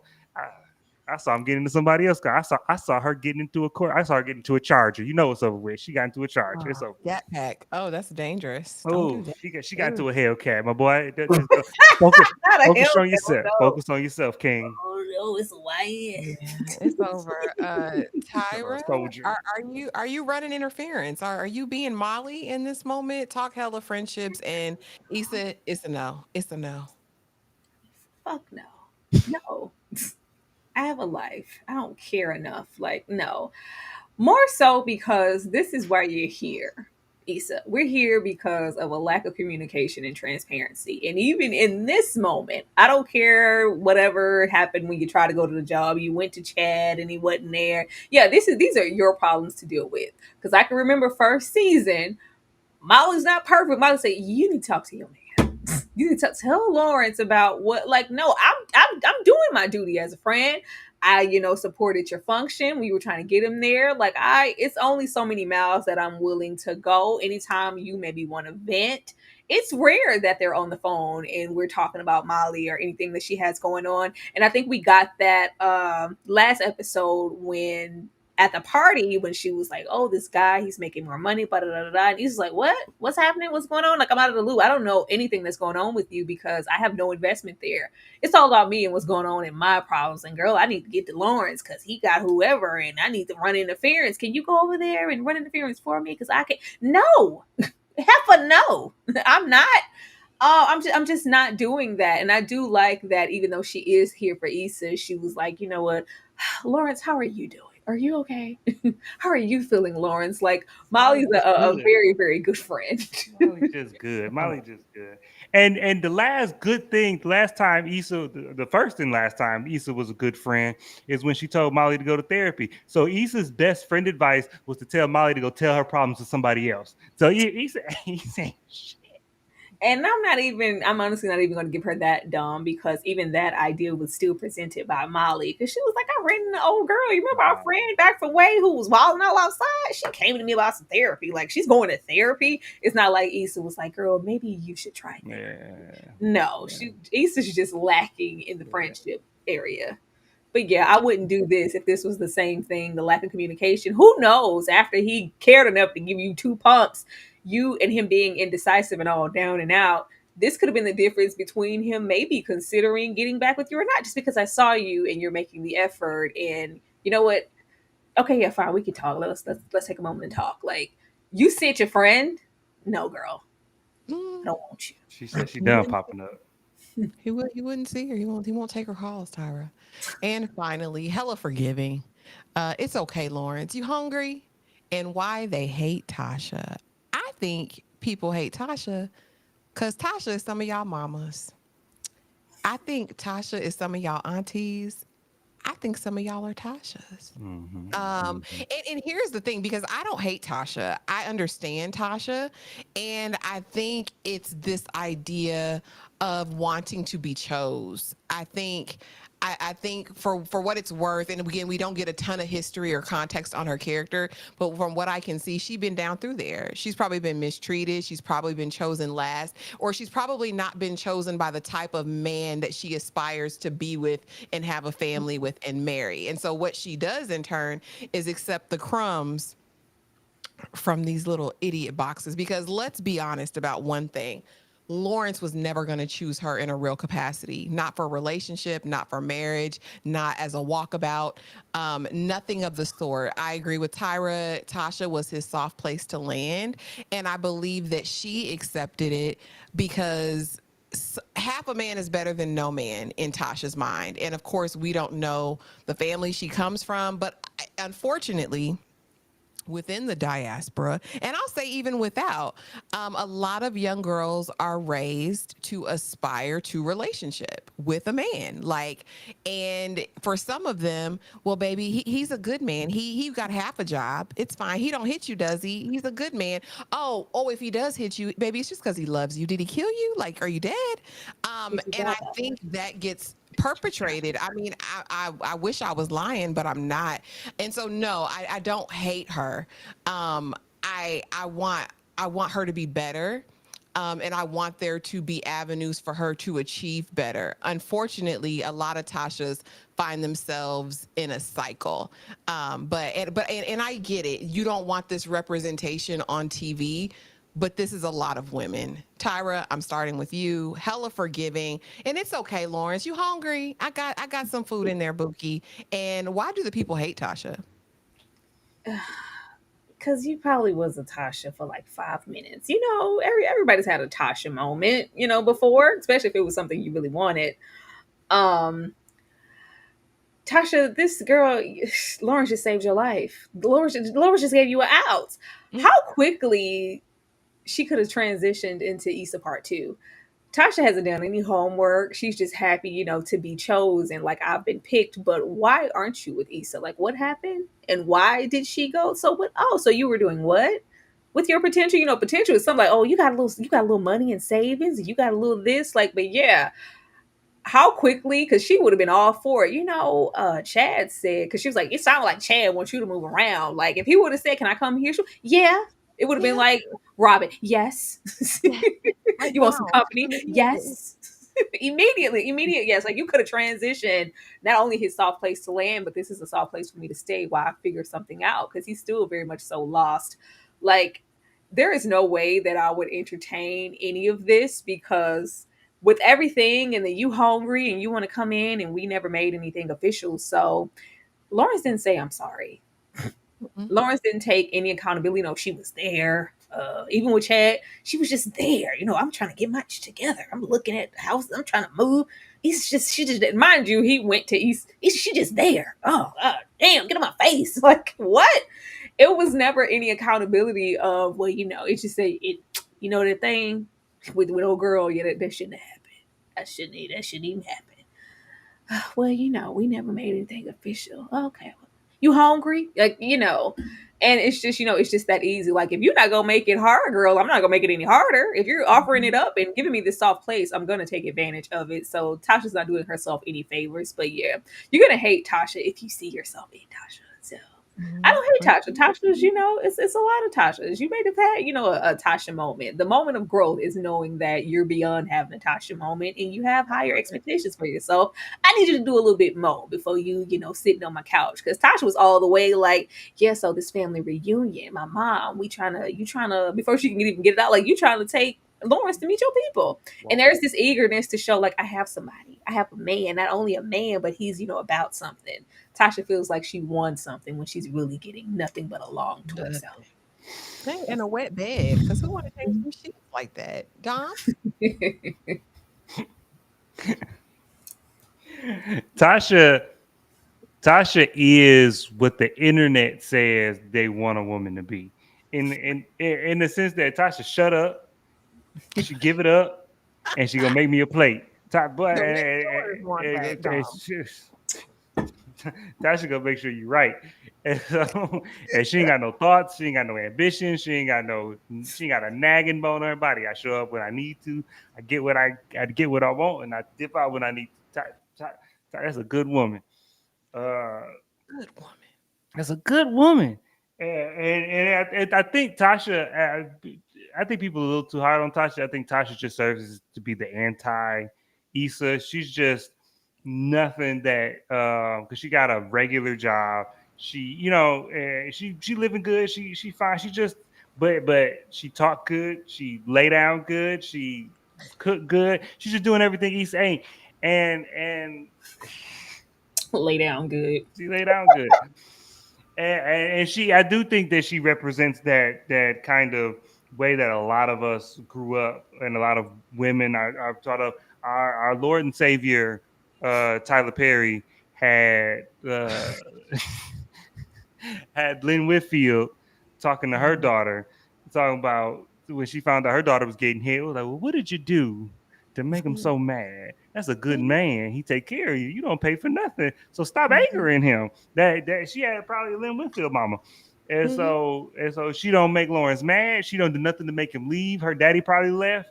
She ain't doing nothing to make him leave. And when he come back, come on back. Come on back where it's home. He know where home at. That's Tasha. He know where home at type of woman. And hey. And Lawrence was like, I'm here for a good time, not a long time. And it's just, we two ships passing the night.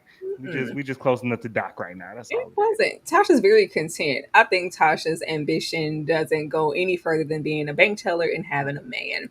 So this would never, not the Lawrence. Like, I could never settle here. I can't take Tasha seriously. Like, she just, this is fun girl. Like, I need somebody with, Lawrence always had this superiority thing going on with him. Like, I mean, you want more for yourself. That ain't nothing wrong with wanting more for yourself. Bum. He ain't no bum now. He on his couch now. What? have mercy. Y'all, that you got a good job. That was the episode. Those were episodes 1 and 2. Insecure season 2. Let us know what you guys thought. The links are still in the chat if anyone wanted to pop up to give some thoughts as we are going to wrap this up. But in the meantime, Dom, do you want to let the people know what you have going on? Man, I talk about movies and I say stuff that people don't like, and I'm gonna keep doing it. And on YouTube, I'm starting Black Friday, Black Movie Fridays, where every Friday I'm gonna talk about a black movie, and just to highlight some good black movies. If you follow me on TikTok at Cinematic Pain, I'm making the whole internet mad with my opinion. So come on and join the conversation. And yeah, that's it. Not the whole internet, The whole Dom. Got the whole internet. internet. I'm getting attacked. I'm getting creators attacking me now. We in there. Oh, let me go over there and be nosy. I ain't see. I don't look maybe 1, 2, 3 days, and I miss everything. All the Alcoholic drama. now. We in there. Tyra, let the people know what we got going on in these streets. Know what we got going on? Like, it's a lot going on. We will be getting into a watch along for 9 Perfect Strangers. All these links are up, by the way, except for the one I'm about to mention. No, we will also, the link is up. We will be discussing the new Tyler Perry show, She the People. Be on the lookout for that. The link is up for that as well. We will also be getting into Fear Street prom night. That's going to be a situation on One and Done Live, but I can't wait to see what's happening with that because I really love the first installments of that. So we're going to talk about that. And this Sunday, we will probably be getting into some more collective news. And just like with the collective news here, if you guys want us to continue on with more seasons of Insecure and progress and keep talking about it, please leave comments below. Let us know what you think about the show. Hit that like button and pour into the show just as much as we want to. Yes, please. Thank you guys. And make sure, please, that you're subscribed to everyone on the panel and make sure you have that notification bell hit so you don't miss an upload, a live discussion, any of the sort. And be on the lookout tonight, you guys. Before the night is over, I will have my Handmaid's Tale review up. It's already recorded. I just have to edit it and throw it up. So please help me run that up. This was a penultimate episode. And baby, this was good TV. All right. Episode 9 was good TV, had me on the edge of my seat. But if you guys want us to continue on with this retrospective of Insecure, let us know, not in the chat, but in the comments section after the video is over. Go to them lives, go circle, copy and paste if you need to, whatever your response is. And if you want us to continue on with this, that'll be our motivation. But thank you guys for being here. Anyone want to say anything else before we head out for the night? Don't be a soft place to land. Have some standards. Please. Get you a Tasha. Man. Good night. Get cracking in the club when you ain't shit. Drop it like it's hot, get to work in that back. Shit,